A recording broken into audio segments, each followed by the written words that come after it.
दोस्तों, अशोक साहनी का नमस्कार। मेरी चौथी कहानी का शीर्षक है भगवान स्वर्ग ही बना सकता था तो उसने नरक बनाया ही क्यों। नमस्कार श्रोताओं, आज के पॉडकास्ट में वक्त हो चला है कहानी नंबर 4 का। ये एक ऐसा विषय है, इस विषय के बारे में हम बहुत बात करते हैं और आम भाषा में अपनी आम जिंदगी में बात करते हैं, स्वर्ग और नरक की। तो आज हम बात करने वाले हैं, कहानी का शीर्षक है ईश्वर ने नरक क्यों बनाया। तो शुरुआत ऐसे होती है, बहुत साल पहले एक बच्चे ने अपने गुरु से पूछा, गुरुजी ये स्वर्ग और नरक क्या है। गुरुजी कुछ देर सोचते रहे, फिर बोले, बेटा बहुत रात हो गई है, जाकर सो जाओ, मैं कल सुबह तुम्हें इसका उत्तर दूंगा। रात को गुरुजी ने अपनी योग माया से उसे एक स्वप्न दिखाया।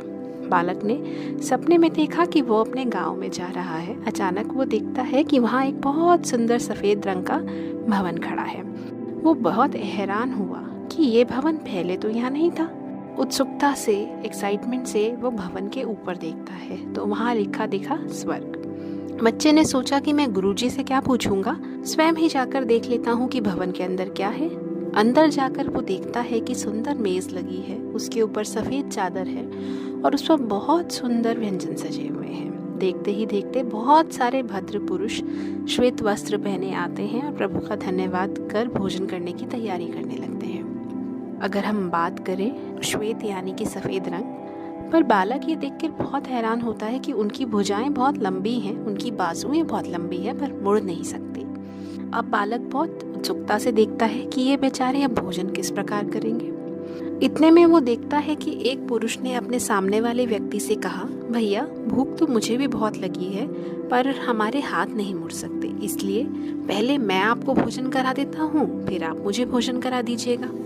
बालक ये देखकर बहुत प्रसन्न हुआ कि उन सब ने एक दूसरे को खिलाकर अपनी भूख मिटा ली। अपने अपने बर्तन भी साफ कर लिए और जो भोजन बच गया वो गरीबों में बांट दिया। अब यहाँ पे बात आती है कि योग माया क्या है। योग माया भगवान श्री कृष्ण की बहन का नाम है, जिनका आपने जिक्र सुना होगा कि जब हम हाल ही में जन्माष्टमी गई है, जन्माष्टमी के समय पे हम कथाएं सुनते हैं। जो यशोदा मैया की पुत्री थी वो योग माया थी। जब महाराज कंस ने उसका वध करना चाहा तो वो हवा में उड़ गई और बोला कि तेरा काल तो जन्म ले चुका है। ये वही योग माया है जो सबको भ्रम में डालती है, अपनी माया दिखाती है और उसके साथ जोड़ कर रखती है। अब यहाँ पर बात आई थी कि भोजन बच गया और गरीबों में भी बट गया। अब ये देख के बच्चा बहुत खुश हुआ। बालक बहुत खुशी खुशी आगे जाने लगा। वो थोड़ी ही दूर गया था तो वो देखता है कि वैसा ही भवन सड़क की दूसरी ओर नजर आने लगा, परंतु वो देखता है कि उसके ऊपर लिखा है नरक। वो देखकर हैरान हुआ, पर उसने सोचा कि अंदर जाकर देखते हैं कि नरक कैसा है। वहां जाकर देखता है बिल्कुल वैसे ही लोग, वैसे ही वस्त्र और वैसा ही खाना। उनके हाथ भी वैसे ही लंबे और वो भी मुड़ते नहीं थे। अब बालक की उत्सुकता, उसकी जिज्ञासा और बढ़ने लगी। वो सोचने लगा कि देखते हैं अब ये लोग खाना कैसे खाते हैं। तभी वो देखता है कि किसी व्यक्ति ने चावल उठाए और दूर से अपने मुंह की तरफ फेंके। किसी ने दाल फेंकी। उसका परिणाम ये हुआ कि उनके सारे वस्त्र भी गंदे हो गए। खाना उनके मुंह में तो नहीं गया, परंतु मेज के ऊपर गिर गया और वे कुत्तों की तरह उस भोजन को चाटने लगे। सारा खाना भी बिखर गया। सारे भूखे ही रहे और आपस में लड़ने लगे। इसका अर्थ ये है कि अमल से जिंदगी बनती है, जन्नत भी जहन्नुम भी। ये खाकी अपनी फितरत में न नूरी है न नारी है।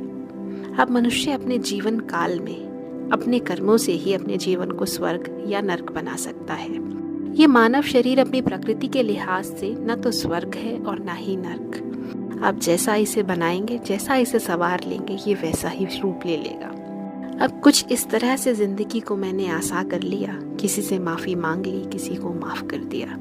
ये थी हमारी कहानी नंबर 4, जिसमें हमने जाना ईश्वर ने नरक क्यों बनाया। तो दोस्तों, सुनने वाली बात है, समझने वाली बात है, विचार करने वाली बात है।